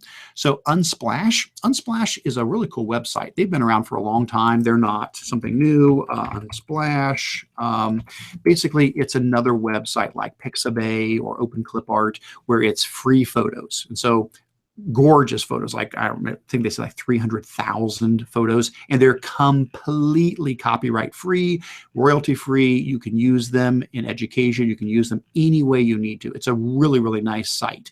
Well, that add-on lets me easily pull those into my slideshow. So if I go to add-ons and Unsplash photos and choose insert Unsplash photo, I can run a search here. So I'll say, I'm going to run a search for a school photo and click on a photo and boom, there it is. It's in my slideshow. So it's just, I mean, I know I could have gone to the Unsplash website. I could have saved the picture and uploaded it. I could have done a drag and drop. But hey, it's nice to just have it right there in the add-on, okay? The other one that I think people are going to love, like I said, is Pear Deck, because Pear Deck is really nice. That's a great tool for doing interactive presentations, and now it's embedded right inside a slide. You can add your warm-up slide, reflection slides, your temperature check slide, your exit ticket slide, drawing response slides, number response slides, text response slides, and then run it through Pear Deck afterwards. Sweet. So that is going to be neat. I'm really looking forward to digging into that.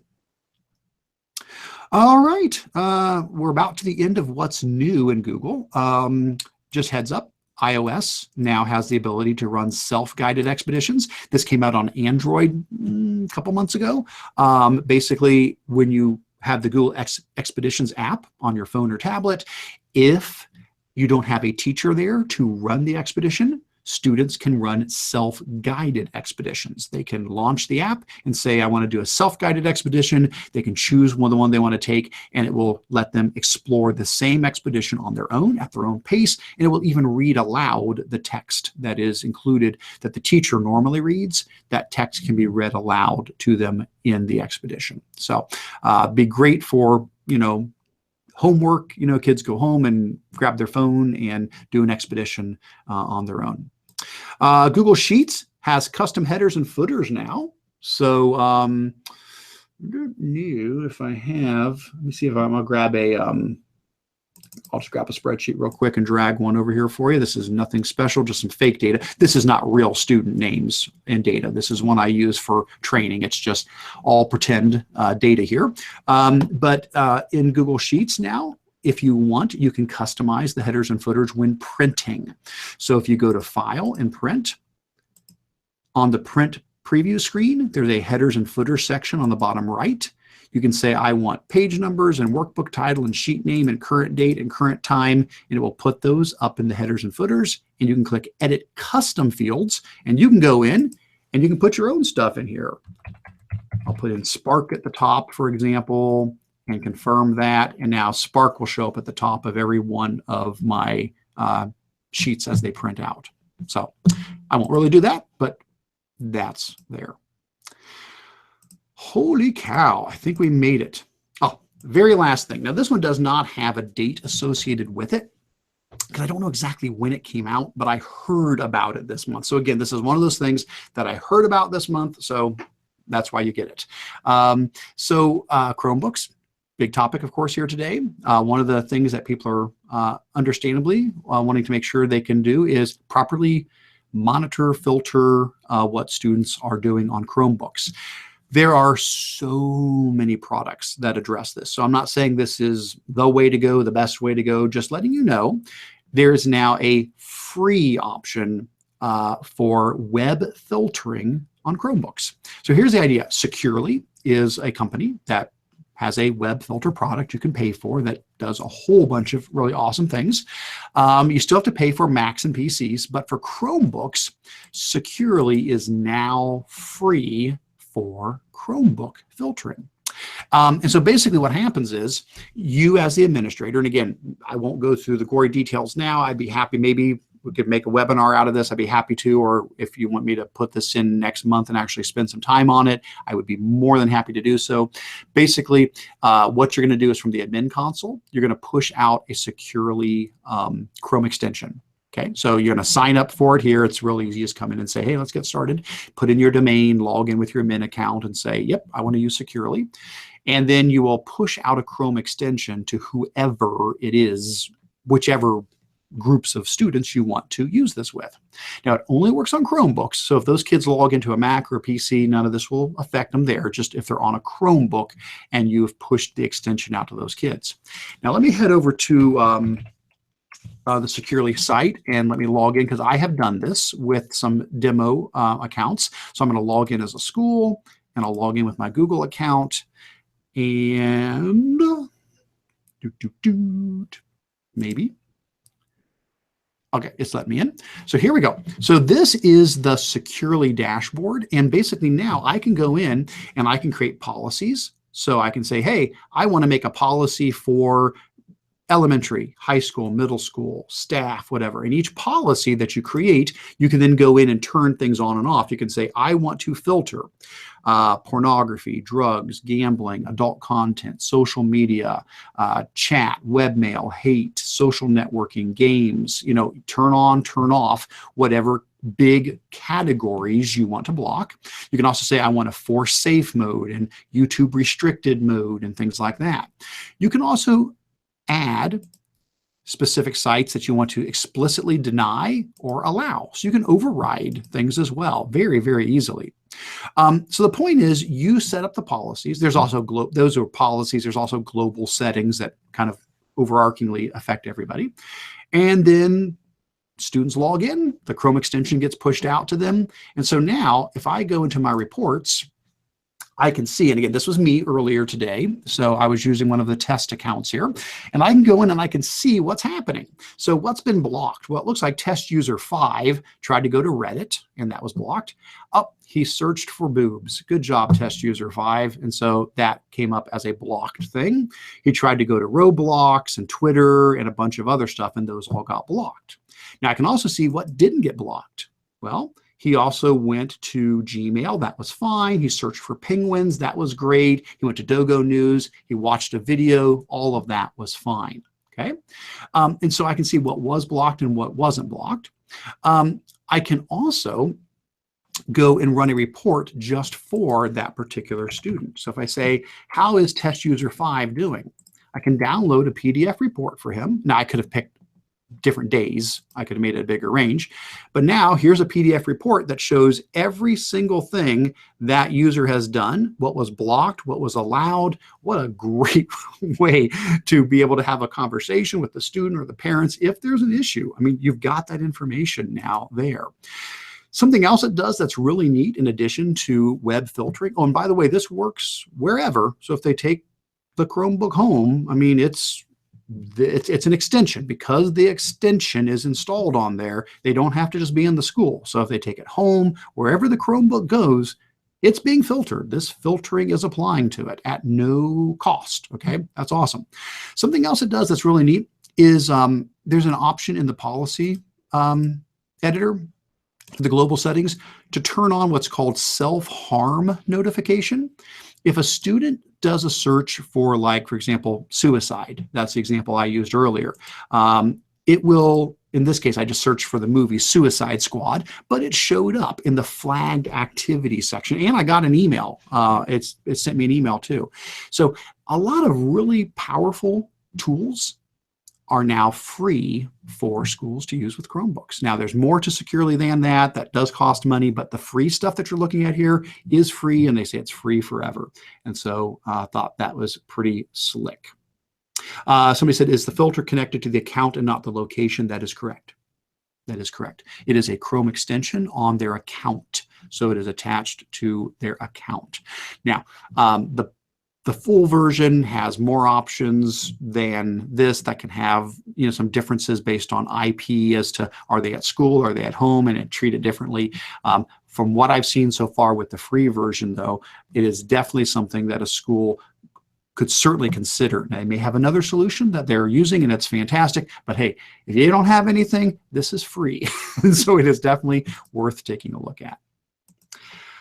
Oh my gosh. Okay, so that got us through what's new.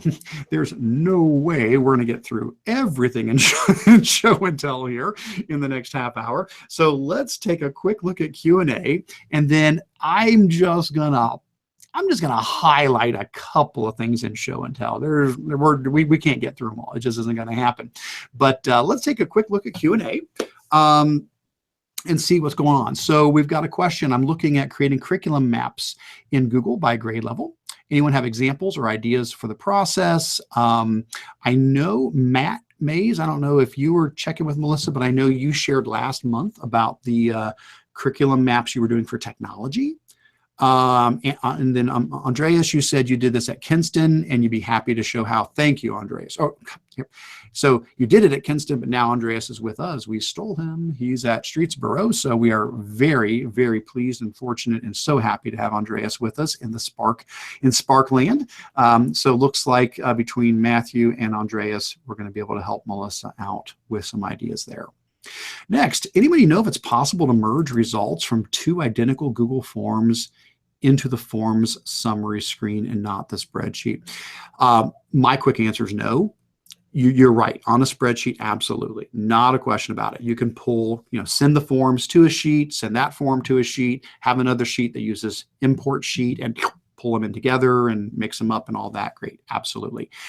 No, Alex, I am not aware of any way to send two forms to the same form summary screen, because that summary screen is that form. Every form gets its own summary screen.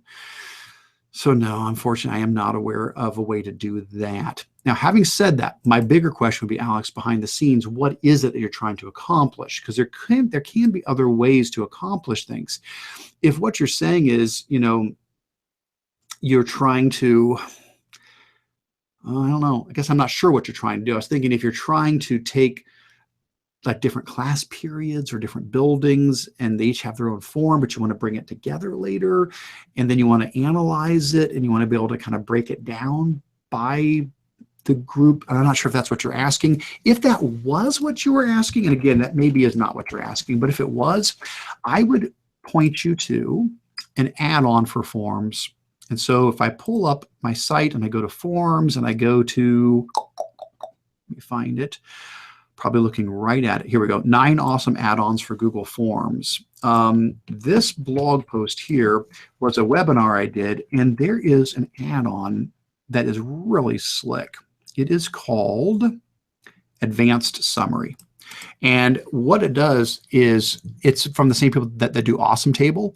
It lets you, from like a forms response kind of a screen, rather than going into a spreadsheet, it lets you get really granular, detailed bar graphs and pie charts, and you can click things on and off and say, I just want this grade level, or I want this building, and it re-summarizes your data. So that is called Advanced Summary. That may not be at all what you were asking about, but I will throw that link in case in any way that is helpful. Advanced Summary is a helpful add-on. but may not be what you're asking for. Do we have to get rid of Google Drive for Mac and replace the backup and sync? Okay, yes, I think we were chatting about that earlier. Yeah, Drive is completely being discontinued by the spring. So yes, that is correct. The Google Drive installable is going to be completely gone, what they say, like March something. And so yes, backup and sync is the new replacement for that.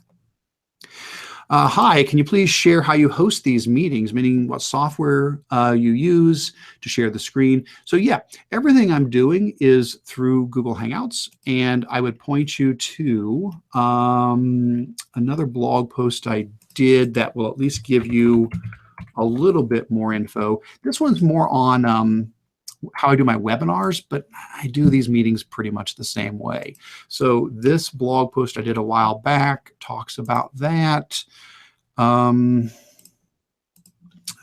Here is some info. So that's how I do all the webinars, and I'm doing the same thing with this. Basically, it's just a Google Hangout on air. And I'm broadcasting the Hangout on air live, which that's how Hangouts on air work. And when the Hangout's done, it gets automatically recorded to my YouTube channel. So it's all recorded for me. And I've just decided to take advantage of Google Docs as an easy way for us to communicate, as well as the YouTube chat. But if you have more specific questions, let me know. But I would encourage you to start with this resource. And I think that will get you a whole lot closer to at least knowing what you still have questions on. So if there's more questions afterwards. Oh, does it allow for two-way audio chat? Well, here's the idea behind that. That would be for folks that would like to be in the Hangout with me. And by the way, there's sometimes a little confusion about, I know that Google calls things a lot of different things. I'm still calling it a Hangout. And it is, but you're going to start seeing other terms thrown around. About a year ago, Google moved Hangouts from Google Plus into YouTube. So even though this is still technically called a Hangout on air, I'm running it from YouTube. Okay. And so basically what I do is I go into YouTube, and I can show you. Let me pull up YouTube here, and I'll show you how I actually run these. I know you can't see anything yet. I'm going to drag it over. I'm just trying to find the right thing. Oh, here we go. All right. So here's YouTube. Okay, there we go. So if I go into YouTube and I go to what's called my Creator Studio, so I click on my little face up here and I go down into my Creator Studio. From the Creator Studio, down the left-hand side, there's all these options, and one of them is live streaming. And if you go to live streaming, I do not do where it says stream now, like live streaming. I go to events. Okay. So again, it's in my YouTube Creator Studio. I go to live streaming, but I do not use Stream Now. To do that, you have to pick an encoder, and you got to know stuff that I don't understand. I've never dug into all of that. I do it the easy way. I just come here to events, and from events, I simply click new live event, and it allows me to create an event. I put in the title, I pick the date, and after I have created that event, then anytime that I want to, I can just come back get back here. I can come back to my events page, and here's my upcoming events. There we go. And from my upcoming events, I just click Start Hangout on Air when I'm ready. That launches the Hangout. It goes live, and people can watch it while I talk. And again, I'm doing that right from YouTube, but is still using Hangouts on Air. You just do it from the Creator Studio live streaming events. That's where you create an event, and that's where you then launch the event. Now, as far as people chatting with me, again, it's always an open invitation. I am more than happy to have people join me in the Hangout. Just last month, we had that as the case. Over many different months, we've had people in the Hangout with me. You just need to let me know ahead of time. Just drop me an email at ericcurts@gmail.com and say, hey, next month, I'd like to share something. And I always throw that blurb at the top here if you'd like to be in the Hangout. Say, hey, I'd like to share something. go ahead and do that. Go ahead and drop me an email. Let me know that you'd like to be in the Hangout. I will send you a link to the Hangout, and when you click it, instead of viewing it live, you'll be in here with me talking. So, but you got to get some more brave and bold people who are willing to jump in and do that. All right. All right. Let's see. Again, just trying to keep an eye on all of it. Okay. All right. This one, I'm still waiting to get an answer. I knew this was going to come up at some point. Is parental permission required for Google Earth student use in schools? Hang on to that question. That has been posted to Google. There's an odd there's some odd text in the end user license agreement that talks about Google Earth and being used by children under the age of 13. And I'm still waiting to hear back. I did not pose the question, but a bunch of people in the Google trainer community did. It's confusing. I'm not sure. It doesn't make sense, because obviously it's an incredible educational tool, and Google's been promoting it like crazy on their education channels and stuff. So hang on to that. I don't have an answer for you yet on that one. Is it possible to receive notifications only when Google items are shared with me, not when they're updated? I guess that depends on what items you mean. If you're talking about, you mean like a Google Doc? You mean like, I'm not sure. I may need some more information on that one, what you mean.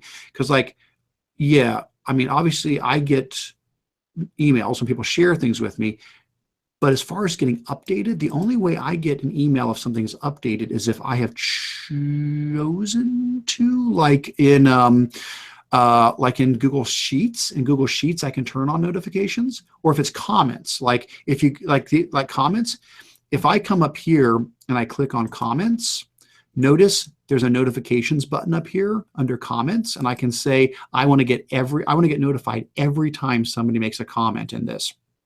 Or I could say, nope, I only want to get notifications if it's a comment that's mine and it's a reply to me, or none. I don't want notifications from comments. I'm sorry, I might be misunderstanding your question though. That's typically how I get notifications when they share it with me, and I get notifications when people leave comments. But if somebody makes a change to a document, I don't get any kind of a notification on that. The only thing I get is it'll tell me up in the top toolbar, hey, there have been 5 changes since this document was last opened, and then I can go into version history to see what those changes were. So again, I apologize if I'm not answering your question properly there. All right, well, guys, that brings us to show and tell. And at this point, we only have about 15 minutes left. So I'm going to just mention a few of these. I have, I thought this could happen earlier, so I did. I did highlight them on a sheet of paper here. So I've got just a handful that I want to just draw your attention to. Again, please visit all of these. I mean, these are great links. And again, where these come from, all month long, I read blogs. I watch Twitter. I have Google Plus communities I belong to. I listen to podcasts. Anytime something catches my ear, I go, that's cool. People would like that. I copy and paste it into this. And so I build this throughout the entire month. So these are all things that at some point I thought they were cool, and I thought you might benefit from them. So I would encourage you to check each of these out if they do apply to you. First thing first, just want to say I do have some new blog posts on my blog. I did an update to the Hipster Google. I'm going to close. I have way too many windows open here. I'm just waiting to create a problem by having so many things open at once here.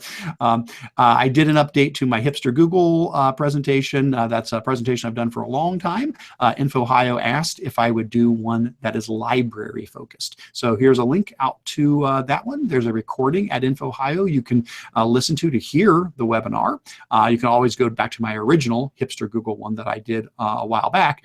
But this one deals specifically with tools that are lesser known Google tools that fit well into library, media sciences, language arts, research, things like that. Okay. This one's just fun for the geeky, nerdy people out there creating pie poems with Google Sheets. This is a blog post I did on a fun Google Sheets template I created where kids can create pie poems, which I define as being a poem where each word, the length of its letters, match the digits of pi. And so it's a fun thing to do, and it's a great way to work on creative vocabulary because you think you want to use a word, but it doesn't fit. So you got to find a better synonym. And I talked about using a thesaurus tool to help with that. And then finally using Google Drawings to make a fun poster out of it when you're all done. So if you want to do some math, you want to do some language arts, you want to do some poetry, you want to do some vocabulary, that can be a fun activity. I've already heard from a bunch of folks who've tried it out and had a blast with it. This one I would really encourage you when you get some time, do set aside. I would strongly encourage to check this one out. It's my most recent webinar, just did this one last month, and it's all about using the mobile features of Classroom. Most of us use Classroom probably on our desktop computer or our laptop, and that's fantastic. But since day one, Classroom has had a mobile version. There's been an Android app and an iOS app for Classroom from the beginning. And normally people say, yeah, but mobile apps, they're kind of watered down. They're not as good as the full desktop version or web version. Well, maybe in some cases, but not with Classroom. Actually, it's the opposite. Google Classroom mobile version has features that the web version doesn't have. Now, don't give up on the web version, still use that. But if you've got a phone, which I'm sure you do, and if your kids have a phone, which I'm sure they probably do, you've got a tablet or you've got a Chromebook, a modern Chromebook that runs Android apps, I strongly encourage you and your students to also use the mobile version of Classroom because it lets you do amazing things like it lets you do handwritten annotation. You can write with your finger on Google Documents. Kids can do their math and write their equations out with their finger. It allows handwritten annotations. It allows you to grade more naturally if you want to circle things and write right on the documents. It's really awesome. It also allows for you to take pictures and record videos right from your camera. And so this is a phenomenal way for kids to be able to very quickly do a video response. You could have a question, an assignment that goes out to them where they need to record themselves answering a question or explaining how they did something or practicing their instrumental solo, and they can record themselves right from their phone and turn it straight into Classroom. And you can do the same thing to make more personalized, engaging announcements and on and on and on. I don't have time for it. It's a whole 1-hour webinar, but I would definitely encourage you to dig into that. There's no reason for schools and teachers and students to not also be taking advantage of the mobile version of Classroom. It is a treasure that I think we are not realizing is sitting right there with us. We already talked about launching Google Earth tour builder tours in Earth. And then this is just another recent blog post. I had the honor of being on Vicki Davis's 10-minute teacher podcast. And this is a 10-minute video or 10-minute audio recording from that podcast about 23 creative ways to use Google with your kids. So that's a fun one if you're looking for some fun ideas. Now, beyond that, the ones that I would probably draw your attention to, and again, I'm going to apologize right now for those I'm skipping. People that I'm skipping, if I'm skipping you, it is nothing personal. You're on the list because you're awesome. You're on the list because you did something neat, and I'm just sorry we're running out of time that I can't mention everybody's. But a couple that I will mention here. I really like this new extension. I don't know how new it is, but it's from Alice Keeler. It's her Webcam Record extension. And we talk a lot of times about recording video. Hey, I just talked about it a moment ago with Classroom. A lot of times when I talk about recording video, I'm talking about using video like with Screencastify. That's a real common way I talk about, hey, your kids should be using Screencastify and recording video. And that's, I mean, I love it. I got a whole webinar on that. Love it, love it, love it, love it. It's fantastic. But what if you just need a really, really, really quick video? Well, that's what Alice's extension does. It lets you record between 30 and I think 90 seconds. Here, let me see. I always forget how many it is. If I go into the options, it'll tell me. As low as 10, as many as 90 seconds. So you can set how many seconds it records. But here's the nice thing about it. Let's say I've got my slideshow here again, and I just want to add a video, okay? I want to insert a video on this slide.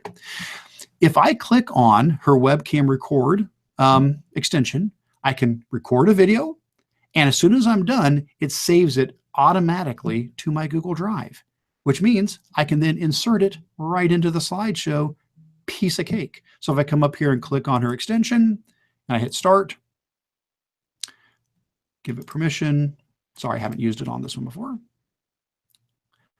Here it comes, allow. Hey, testing 1, 2, 3, testing 1, 2, 3. This is just a test. And that's it.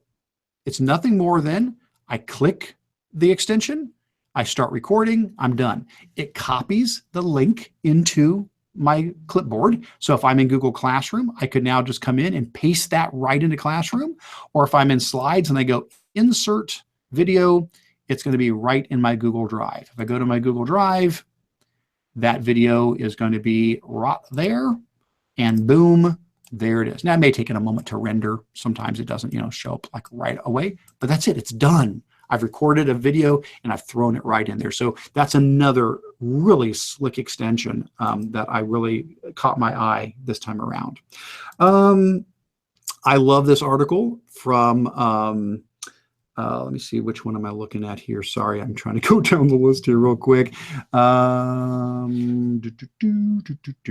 Here we go. Google Document URL Tricks. This is a really fun article by Tony Vincent, where he talks about hacking URLs. And Tony puts out great content here. He talks about if you've got a link to a Google document or a slideshow or whatever, how you can go in and change the end of the URL to change it into a preview link, to force a copy for people, to create it as a template link, to turn it into a PDF link, and more. So it's just a really neat way to realize, oh my gosh, if I've got a link to a document or a slideshow or a drawing, I can easily change what's at the end of that link based upon the situation. He really explains a lot of different ways as to how that would make sense and why you might use that in different cases. So that caught my eye.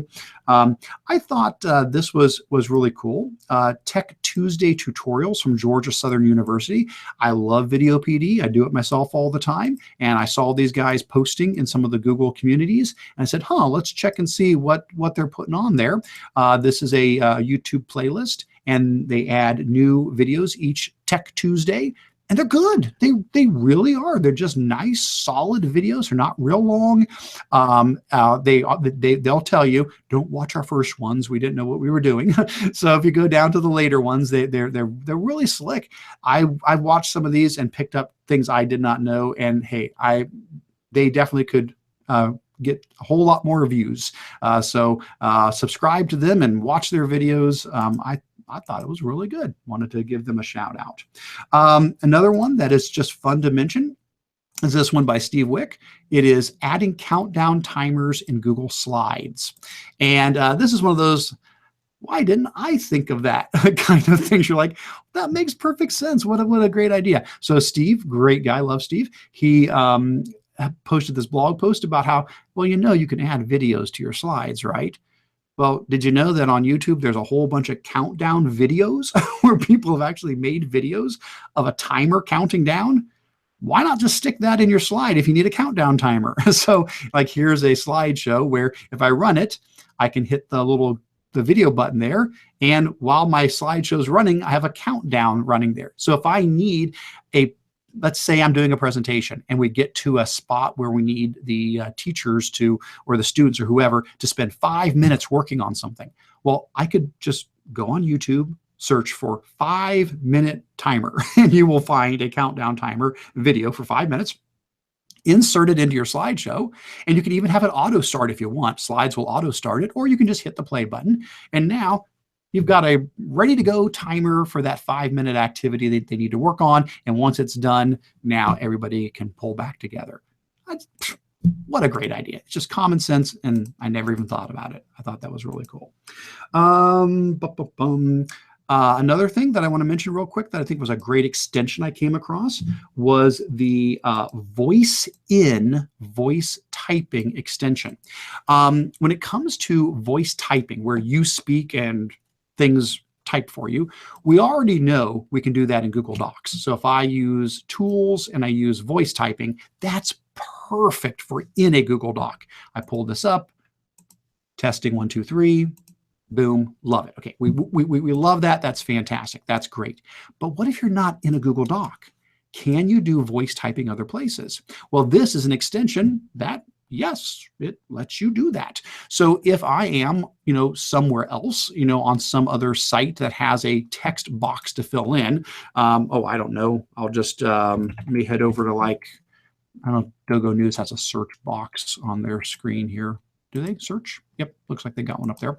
So here's the thing. If I've got this installed, all I have to do is right-click in any box. Now, this works for Google Forms too. If you want your kids to be able to speak to a Google form actually, I'll show you that. That's probably the best. Let me just do that. Let me go to our Google Bootcamp page. Let me bring up the registration form, and I'll just show you on that. So let's say I wanted to fill out the registration form, and I wanted to, instead of typing, but pretend it's an essay question or something like that. Instead of having to type in the answer, I can right-click and I can choose Start Recording, or I can come up here and click on the VoiceIn Voice Typing extension. Either way, let's try it out. John Smith. And that's it. Now you have to click on it again to turn it off.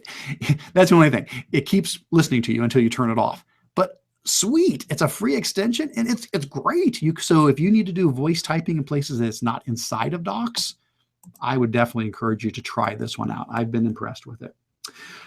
All right, and then the last thing I'm going to mention, and then we will take a look and see if there are other questions out there that we did not get to. Last thing I'm going to mention is there has been a bunch of questions circulating around about GMath. GMath is an add-on for Google Docs. GMath allows you to create math expressions and graphs and things like that. So GMath is going away, and that has been something that's raised a lot of questions about people saying, but that's how I put math into my Google documents. So here's the thing. GMath was created by John McGowan. We've had John in our meetings before. He joined us in a hangout and has talked about GMath before. John's a great guy. John is now working with Text Help, the people that do read and write for Google and things like that.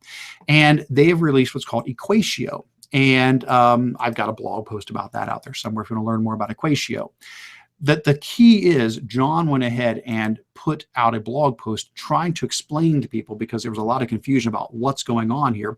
And so if you have a question, the blog post will explain it, but it comes down to this. Basically, everything that was free in GMath inside of Google Docs is still free in EquatIO.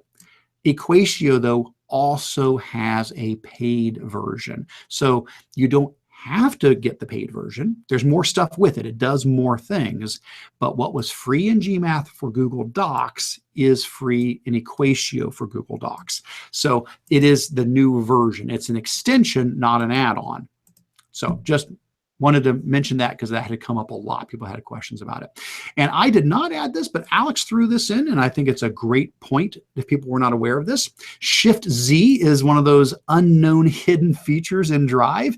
It's actually been around for years, and nobody seems to mention it too often. So Alex, thank you for bringing this up. I appreciate it. Shift+Z, basically what it does is it allows you to put a document in more than one place in your Google Drive. So if I'm in my Google Drive, and if I were to come down and, find a file here, we know I can drag it. I can drag and drop it into other, I can move it into other folders, okay? So I can say, I want to drag this and put it into, test 1 or 001 test. I could put it in there.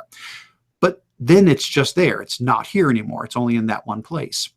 It used to be years ago, this is going to date me, but years ago, if you held down the control key when you drug a file, it actually would add the file to the new location while leaving it in the old. And they did away with that and made it much more confusing to find. So now you actually have to click on the file you want and literally press Shift-Z. Like, how would you know to do that? And what it does is it says, hey, where would you like to add this file in addition to where it's at? And say, well, I want to go in my drive and I want to put it in 001 test. When I do that, it's still where it was. It has not moved from where it was. But if I go to 001 test, guess what?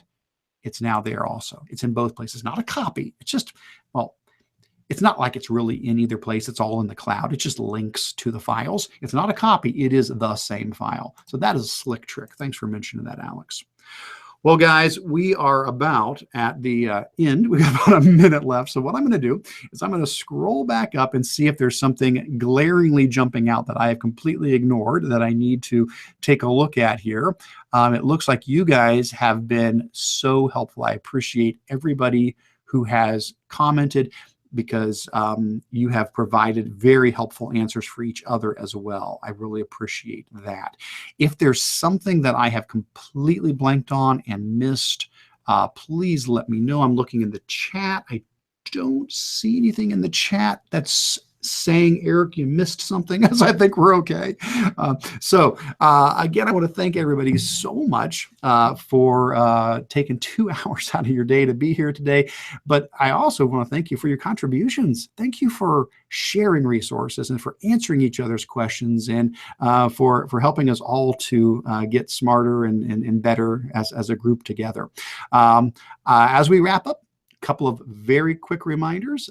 This video will be available in recorded format right afterwards. I also do create a blog post to go along with each of these on my Control-Alt-Achieve website that will have the key items pulled out as well.